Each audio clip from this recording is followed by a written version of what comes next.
Now, once again, I'm gonna go back to when I worked for Relativity. Of course, Suave House was one of the labels that was up under our umbrella.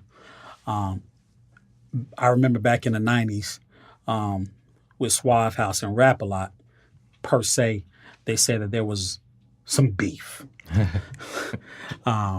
and I was in Houston, and I remember the label people telling me, it's just it's a little uneasy right now between Suave House and Rap a Lot. I know you laugh. Jay Prince, I've been around this shit for a while. Yeah. I've been in the mix for years, brother. He's falling out over that one.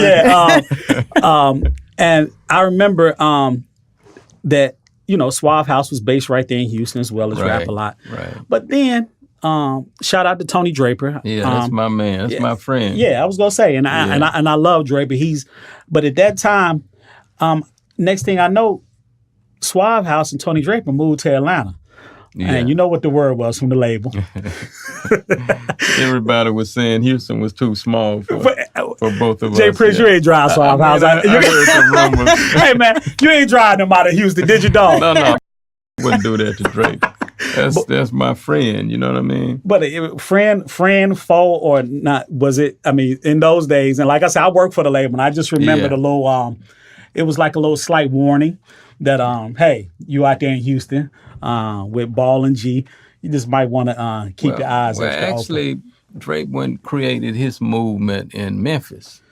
Yeah, so with Ball, G, and Thielen and from Memphis. But Suave House was located in the 713 right there off, I think it was Southwest Freeway. Right. Something like that, yeah. Draper came to me when he was 17. And speaking of Big Mike, Draper is who brought Big Mike to me. Oh, wow. See, I never knew that. So Draper was a student of mine. You know what I mean? I gave Draper the game, and Draper created a movement over there. Yeah. Now, it was a time he and I had a disagreement. Okay. You know what I mean? I'm not here to lie. We did have a disagreement. But sometimes family has disagreements. We smoothed it out, man, so quick and moved on until... Good. That's real grown man shit. Yeah. Shout out once again to Tony Draper. He'll be coming on the show one day soon. Speaking of Draper, Suave House, all the other labels, Master P, Baby and Slim, do they ever just come to you? Because like I said at the beginning of the show, you paved the way for so many labels, man, to be able to say, you know what? I can do this shit. I can do it independently. We're from the South. We ain't from New York. We ain't from LA. We can do this shit. Do they ever come to you and say, you know what, man? Hey, thanks, bro. Thanks for paving the way. Yeah, they have. They have thanked me publicly, even on my Instagram and different things. I play different clips from each of those guys saluting, you know what I mean, what I meant for them, how I inspired them. And, I'm proud of all of them. They inspire me. They motivate me. So there's a mutual respect, you know what I mean, where all of us are concerned. Myself and Cash Money, we just have some unfinished business that we have to get straight. That was my next question. With Birdman? Yeah. Well, the whole, I don't just say Birdman. Yeah, the because whole it's thing. With Wayne. Yeah. And we're progressing. You know, as you know, Lil Wayne just got his deal solidified. Yeah, today, right? Yeah. It happened before today, but y'all just knowing about it. But I'm next in line. My son next in line. So, things are moving on good with Universal. So they're going to have to cut a check, Jay Prince. Yeah. And rightfully so. Yeah, because like you said, it's business. Yeah. At the end of the day. So that'll be cleared up, and then that relationship, because like I say, these are cats that you paved the way for. So from a respect level, it's just about handling business. Yeah. So I saw you, this is totally off, just from following your press run and watching you on social media. I saw you, you ran into Colin Kaepernick. Oh, yeah.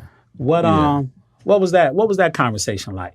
Because I have mad respect for that brother. Yeah, I inspired the brother, and I gave him some words of wisdom that Larry Hoover gave me the last time I visited him in the penitentiary.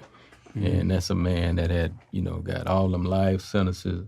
But he had 100 years at the time and had done like 20-some years. And he told me, he said, whatever you do, don't stop swinging at him. You know what I mean? He said, don't stop swinging at him. And that was real powerful for me because I was right in the midst of the storm when he encouraged me at the time. So I said to my brother Collins the other day, I said, hey, man, don't stop swinging at him. Don't quit. You know what I mean? And he and I had a beautiful conversation about doing some things moving forward. Okay, good. And good deal. I'm going to help him. Good. Yeah. And he deserves that. Speaking of Larry Hoover, I heard you say he was doing well. I'm from Chicago, so I know. Okay. Yeah, that's where I'm originally from. So I know the impact that he had on our city. And personally, and I'm going to say this, I think it's unfair what they're doing to him. They have done to him. Oh, yeah. But it's good to hear somebody that actually visited him and say that he's good because, as you know, the first thing they try to do is fuck with your mind and break your mind down. But you just said you went and visited him, and he seems to be as best spirits as he can be. No, a true soldier. And I wrote about him, in detail in the book, even what's happening with him as we presently, speak. And he's in good spirit. I mean, he's a trooper. And hopefully we can get our man Trump. He just pardoned Miss Johnson. Yeah, pardon the man. Pardon one of our real ones. Yeah. You know what I mean? That's a real soldier to us that can help us. When I tell you, a real soldier. Yeah. And like I said, him and my mom, they're about the same age and they knew a lot of the same people. So I know about that real soldier and the impact that he has had on the city as well. And I think it's time for him to be pardoned. It's time for him to come to the crib. Yeah, they need him. They talk about these solutions and different things. He is the solution. Yeah. To Chicago and that whole movement. So that say would it be again, beautiful. Brother. Thank you. Yeah. Thank you. Jamie, go ahead. I know you've been itching with questions. But now she's not scared no more. Now she wants it's like Look, double dutch. It's like double dutch when they doing the rope. She's just ready to jump in. Go ahead, Jamie. No, I want to jump back into, of course, everything that's going on, and I'm sure you're kind of tired of talking about the whole Drake and Pusha thing. But I want to know what kind of prompted you to initially call him. Okay. The disrespect. You know what I mean? When I heard that song, I realized that it crossed the line of just music. You know what I mean? There's a man that disrespect your mother, he disrespect your father, and then he has a friend that was dying that he disrespected him. So, right then I'm like, whoa, this done crossed the line of music. It's gonna go somewhere else.